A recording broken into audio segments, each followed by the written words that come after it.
I let my unemployed sister stay for free, but after getting engaged, she blocked me, so I canceled my deal to help her fiancé with rent.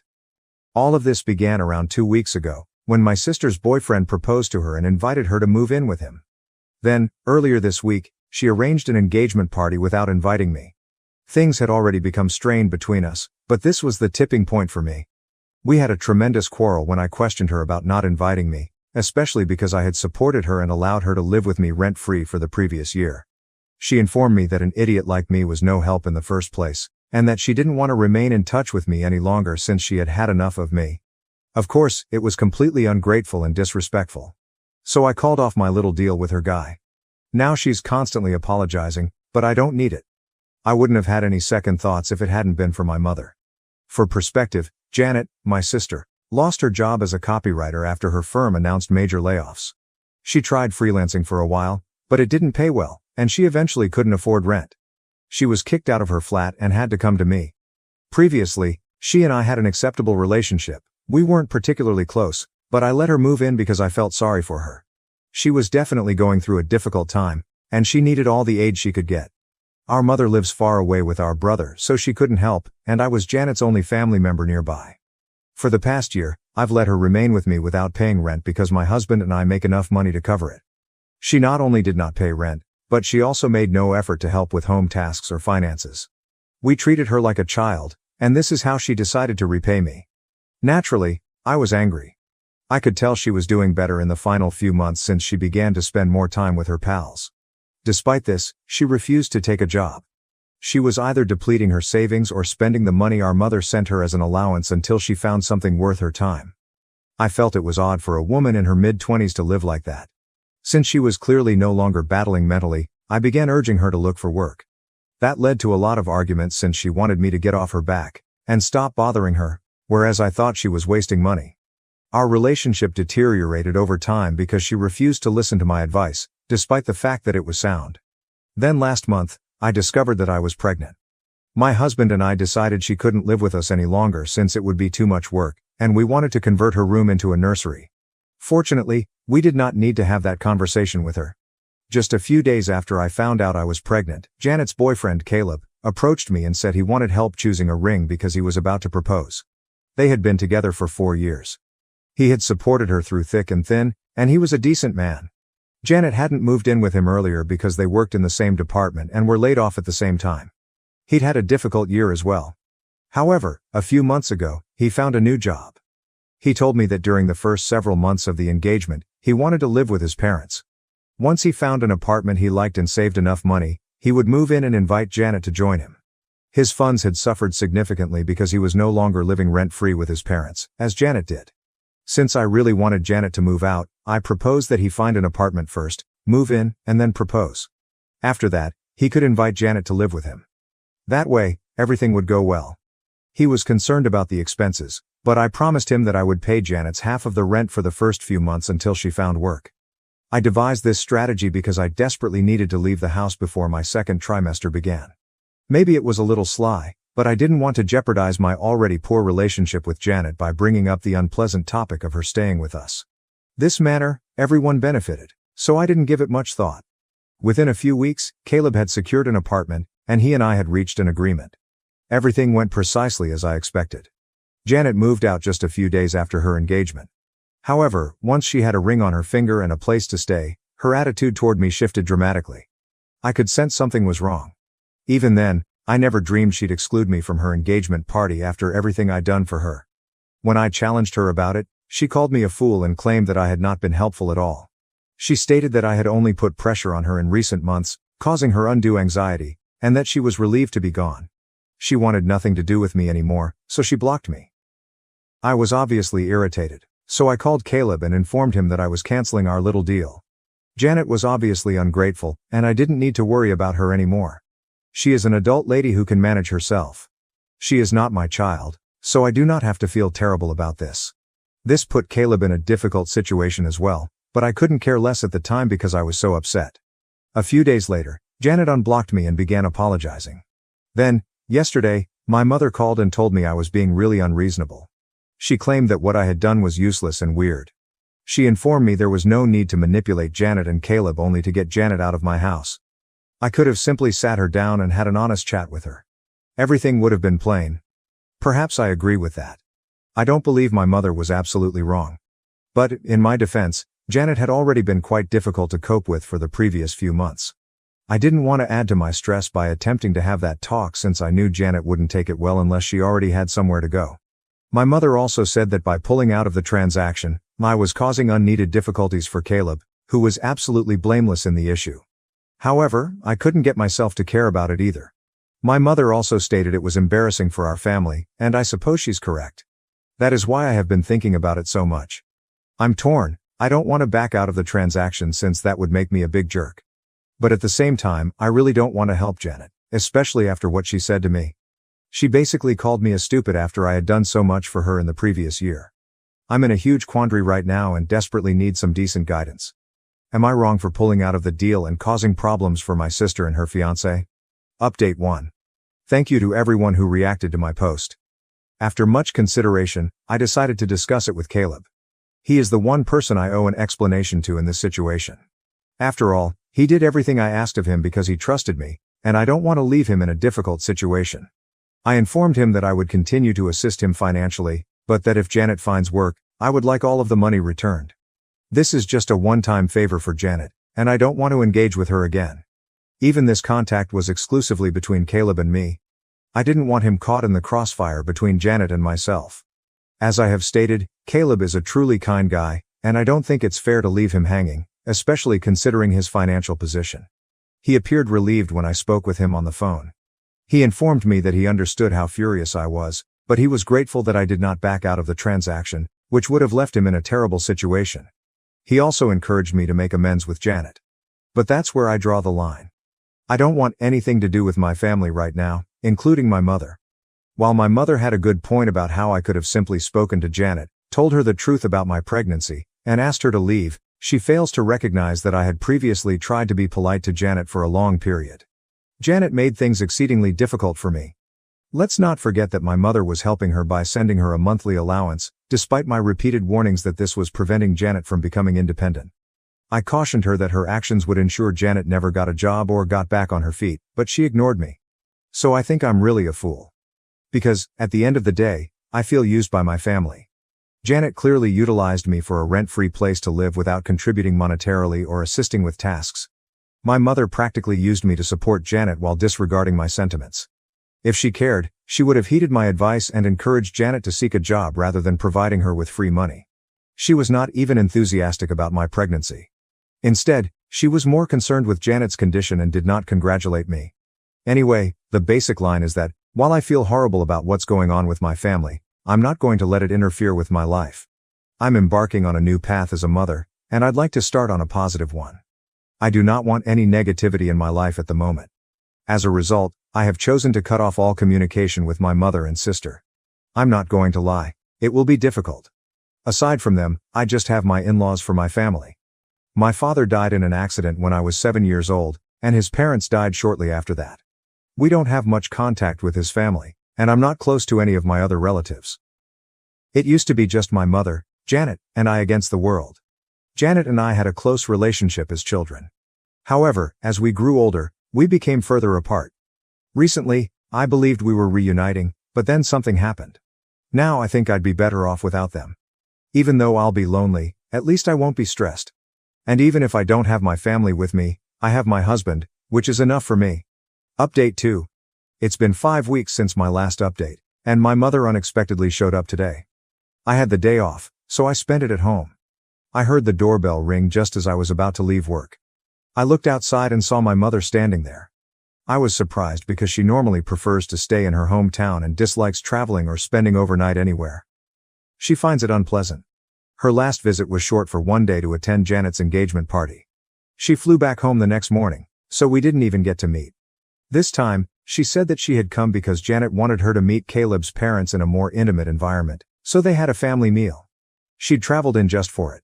Now that she knew I was pregnant, I suppose she felt compelled to pay me a visit rather than go immediately.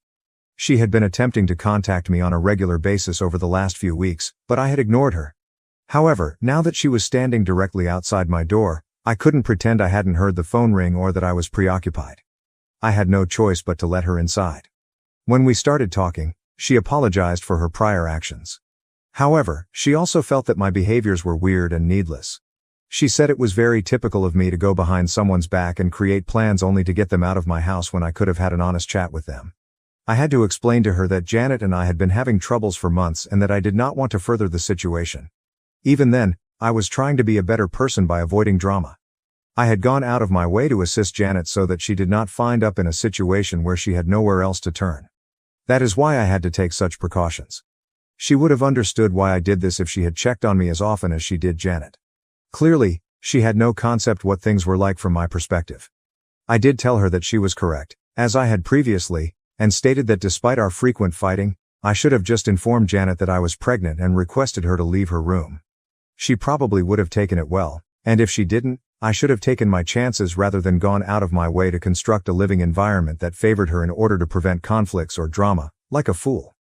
At that time, my mother had the foresight not to say anything else and left it at that. She then moved the subject to my pregnancy, and we talked about it for a while. However, I was already getting irritated, so I was extremely dry with her. After a while, she assured me she understood why I was still unhappy with her, and that I had every right to be. However, she was the baby's grandmother and desperately wanted things to return to normal. She asked me to stop ignoring her because she wanted to stay in touch and see how my pregnancy was going. I told her I'd think about it, but right now, I just needed some space. She eventually left, and that was all. I'm not sure what to make of this conversation, but at least we got it out of the way. I'm not sure if I'll respond when she starts texting and calling again, but I might try. At the very least, I am not as upset as I was before, which is an improvement. Update 3. Hello, it's been 3 weeks since my previous update. My mother has consistently tried to contact me. I've been responding to her texts and returning her calls on and off, whenever I feel like it. I rarely answer, but I'm not entirely ignoring her like I used to. I'm still unhappy with how things turned out for my family, so I'm taking my time. She'll have to cope with it if she wants to maintain touch with her granddaughter, at least until the next grandchild arrives, if you get what I mean. Anyway, I believe the situation with my mother has marginally improved. However, my status with Janet has remained largely unchanged. We remain emotionally detached and refuse to interact with one another. I have not spoken to her since my last conversation with Caleb. Caleb did inform me that Janet has finally found work and will begin repaying me within the next few weeks. It's a relief because I had almost given up hope of seeing my money again. I'm not sure why it took her so long to get back on her feet, but I'm relieved it's finally happening. It's for her own good, and honestly, I'm just relieved that I won't have to get involved in this mess anymore. My baby is my primary priority right now. The pregnancy is going well, albeit morning sickness has already set in, which has been the most difficult challenge so far. Aside from that, I am quite delighted to become a mother. My husband, aware that I do not have a good relationship with my family right now, has gone above and above to keep me happy and distracted. His family has been tremendously supportive, particularly my mother-in-law. I consider myself really fortunate to have such a supportive mother-in-law. She has been coming over very frequently, taking care of me, making sure I don't overwork myself, and has even begun cooking for us. I can't begin to express how beneficial that has been. It makes me sad that my mother isn't doing anything for me other than attempting to stay in touch. But I suppose that's simply how she is. If Janet had been pregnant, I'm very sure my mother would have flown in and moved in with her. In that sense, I'm grateful that I'm not Janet, because I doubt I would have been able to compromise my privacy in that way. Update 4. Hello, it's been 2 weeks since my last report, and today I received my first payment from Janet. She messaged me that she had received her first paycheck a few days earlier and that she felt it was right to begin repaying me for all of the help and support I had provided her over the previous year when she was struggling. She also apologized for her past behavior and expressed her desire that we could become friends again eventually. I felt awkward and emotional after reading that. I thanked her and told her I desired the same thing, and that was all. There are still more payments to make, but I hope she does not send any more emotional messages like this. Honestly, they just make me feel horrible about everything that happened, which I don't need right now. I simply want to be happy. I want to appreciate this period in my life. I do not wish to linger on the past. Speaking of which, as my pregnancy is advancing, my mother called me earlier this week to see how I felt about her visiting every other weekend. She said she could take the bus and travel on alternating weekends to see me and help me. Flights would be prohibitively expensive for frequent travel, so the bus would have to suffice. It's only a 6-hour drive from her home to mine, so she claimed it wouldn't be too difficult. I considered it, but ultimately declined. First and foremost, No matter how much she wants to come see me and help, I know it would be extremely uncomfortable for her to travel in that manner owing to her back and knee problems. That's why she doesn't travel often, and when she does, she takes flights, even if they're only 45 minutes. I don't want to cause her any discomfort. That was one of my reasons for saying no. The other reason is that, while I appreciate the invitation, I know that if she comes over, she will want to remain with me now that I am pregnant. She usually stays in hotels because she enjoys the luxury, and it makes her trips feel like vacations. However, the situation has altered. I know she'll want to stay at my place, but I don't want to give up my privacy, especially with the baby on the way. Both my spouse and I work hard, and we rarely have time to see each other throughout the week. I'm attempting to finish up all of my work before leaving on maternity leave, and he's working extra hours for a raise. Weekends are all we have, and I do not want to waste them. However, I knew my mother really wanted to see me, so I devised another plan. I informed her that she could visit us on the last weekend of each month. My mother would no longer have to fly every other weekend and would be able to spend more time with us. We decided on this arrangement because it seemed to work for both of us. My husband and I would still have to miss one of our weekends, but since my mother was making an effort, I was willing to compromise. My mother-in-law agreed with this approach because, at the end of the day, family is vital. And, as much as I tried to hide it, it was clear that I missed being on good terms with my family. Of course, what had happened was unacceptable, and I had every right to be furious. But if they were making an attempt and I wanted to give them another chance, that was excellent for me as well. So, I believe it's a terrific idea, and I truly hope I can work things out with my mother. My sister's condition is still unresolved, but I don't mind. She appears to be doing well for herself, at least, I hope so, and I am too. Right now, these minor variances don't bother me. I just want to make sure the future is a positive one. Honestly, the only thing that matters to me right now is my baby. I'm going to do whatever makes me happy because, if I'm happy, my baby is happy, or so I've heard. LOL. Update 5. Hello, it's been a few months since my previous post, and I finally have time to write because I've been busy with my baby for the past few weeks. I had my baby 3 weeks ago, and she is a complete joy. She's brought everyone together, and I couldn't be happier. My mother and I continued with the arrangement we established in my previous report. She started visiting me on the final weekend of each month. However, in the days running up to my due date, she stayed with me, which was quite pleasant. She sincerely apologized to me. She recognized that she had not been a good mother to me and that she sincerely wanted to make amends, not just for her grandson, but because it was the proper thing to do. She also informed me that she loves Janet and me equally, but that in the last year, she had been a little biased because Janet had been struggling. Perhaps that's why she asked me to be gentler with her. However, she was unaware that she was treating me unfairly. She apologized for this as well. A long time has passed, and I have resolved to forgive her. We've agreed to work on our relationship and try to improve. Janet had been paying me back in installments, and she made her final payment last month. In the midst of it all, she hadn't sent any more emotional texts than she had the first time. However, after completing her final payment, she contacted me to express her want to discuss and work things out between us. She wished to apologize for what she had done. So I decided to invite her over. When she arrived, she very much broke down and apologized. She stated that she had been in a tough emotional state, which caused her to act out. She assured me that she, not I, had been the fool. She claimed she had been ungrateful and that I did not deserve anything that had transpired. She was overjoyed that I had agreed to talk to her. So, Janet and I have agreed to try to restore our relationship. Perhaps, in time, we will be as close as we were as children. Janet has been coming frequently since my daughter was born, and my daughter adores her Aunt Janet. This makes me happy. As I mentioned earlier, my baby has actually brought everyone together. Her birth seems to have healed everything.